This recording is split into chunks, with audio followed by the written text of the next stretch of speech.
মণিপুরে আমাদের তপশালী উপজাতি মহিলাদেরকে উলঙ্গ করে রাস্তায় ঘোরানো হয়েছে কোন সংবাদ মাধ্যম। নমস্কার, SMS ভবন নিউজ বাংলা থেকে আমি সরাসরি পীয়ূষ। আজ পাটুলিতে আজ এই ধর্মতলা 21শে জুলাই যে ধর্মতলা যাওয়ার জন্য আজ এই পথসভা। সাধারণ সম্পাদক সত্যনারায়ণ পাখি ওনাকে ফুটবলের বাড়িপুর 7 ডিভিশনে আমাদের মধ্যে উপস্থিত হয়েছেন।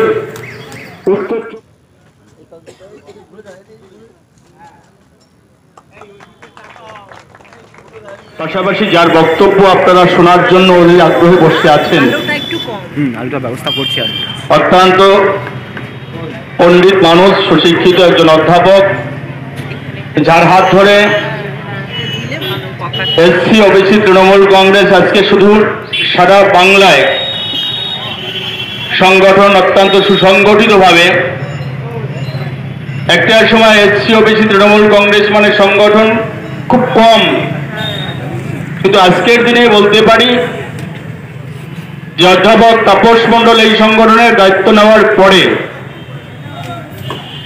সাগর থেকে পাহাড় পর্যন্ত সারা বাংলার প্রত্যেকটা জেলায় আজকে এই সংগঠনকে শক্তিশালী করা হয়েছে। এবং এই শক্তিশালী করার ক্ষেত্রে যাদের অবদান অত্যন্ত গুরুত্বপূর্ণ ভূমিকা পালন করে, তারা হচ্ছে আমার সামনে যারা বসে বা দাঁড়িয়ে আছেন, আমার মায়েরা, আমার বোনেরা। সংগঠিত হয়েছিল মমতা বন্দ্যোপাধ্যায় যে ইস্যুটাকে নিয়ে আন্দোলন শুরু করেছিলেন। পশ্চিম বাংলার মানুষ যখন মমতা বন্দ্যোপাধ্যায়ের প্রত্যেকটা সভাতে, প্রত্যেকটা আন্দোলনের ক্ষেত্রে লাখো লাখো মানুষ একত্রিত হচ্ছে। 1993 সালের আগে পশ্চিম বাংলার যেখানে পশ্চিম বাংলার গ্রাম থেকে গ্রামান্তরে পশ্চিম বাংলার মমতা ব্যানার্জির সভাতে মানুষের ভিড় উপচে পড়ছে, কিন্তু সেই সময় কোনো নির্বাচনে যখন কংগ্রেস অবতীর্ণ হচ্ছে, অবিভক্ত কংগ্রেস, তখন কংগ্রেস ভাগ হয়নি, তৃণমূল কংগ্রেসের সৃষ্টি হয়নি। মমতা বন্দ্যোপাধ্যায় যুব কংগ্রেসের নেত্রী। সেই সময় সারা বাংলায় মানুষ ভিড়ে উপচে দিচ্ছে মমতা বন্দ্যোপাধ্যায়ের। হাসরাতে যে মারা গেল পদপিষ্ট, তাদের খবর দেখেছেন। মণিপুরে আমাদের তপশালী উপজাতি মহিলাদেরকে উলঙ্গ করে রাস্তায় ঘোরানো হয়েছে, কোন সংবাদ মাধ্যম দেখিয়েছে? ক্ষমতা নেই, দম নেই। আপনাদেরকে বলছি, আপনারা যতই এখানে উৎসাহ চক্রান্ত করেন, এই এবিপি আনন্দে 24 ঘন্টা এরা কি বলেছিল? কি বলেছিল এক্সিট পোল দেখিয়ে? বলুন আপনারা। বলেছিল বিজেপি 30টা সিট পেয়ে যাবে। ফলস খবর। বিজেপি সব টাকা দিয়ে ওদেরকে করে রেখেছিল, কেন জানে? বিজেপি গোহারা হারবে। আমাদের নেতা নবজোয়ারের মাধ্যমে বিভিন্ন জায়গায়, রাজ্যের বিভিন্ন জায়গায় আমাদের নেতা অভিষেক বন্দ্যোপাধ্যায় বিভিন্ন জায়গায়, বিভিন্ন বুথে, বিভিন্ন বিধানসভায়, বিভিন্ন জেলায়, বিভিন্ন অঞ্চলে ঘুরে ঘুরে দেখেছে মানুষের সমস্যা কোথায়, কি সমস্যা আছে, সমস্যা সমাধান করে দেওয়ার জন্য আমাদের নেতা ঘুরেছে। আমাদের নেতাকে হ্যাকেল করতে হবে বলে আমাদের নেতাকে কখনো গরু পাচার কাণ্ডে, কখনো কয়লা পাচার কাণ্ডে, কখনো নিয়োগ দুর্নীতি কাণ্ডে রোজ ডেকে আমাদের নেতাকে হ্যাকেল করায়। দম আছে? দম আছে? অ্যারেস্ট করে দেখান। যদি বিজেপিকে চ্যালেঞ্জ করে বলছি, আমাদের নেতাকে ক্ষমতা থাকলে অ্যারেস্ট করে দেখান, তবেই দেখবো আপনাদের দম আছে। ভারতবর্ষের বুকে তো আপনারা ক্ষমতায় আছেন, দম নেই। কেন বলুন তো?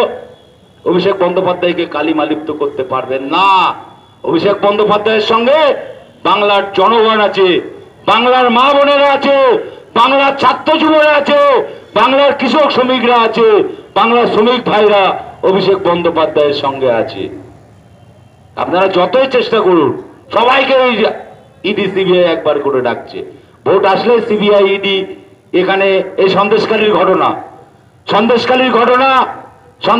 ঘটনা আপনাকে কি বলবো? কালকে সন্দেশখালী থেকে এখানে 5 জন প্রধান, অঞ্চল সভাপতি, ব্লক সভাপতি সবাই আমার কাছে এসেছিল।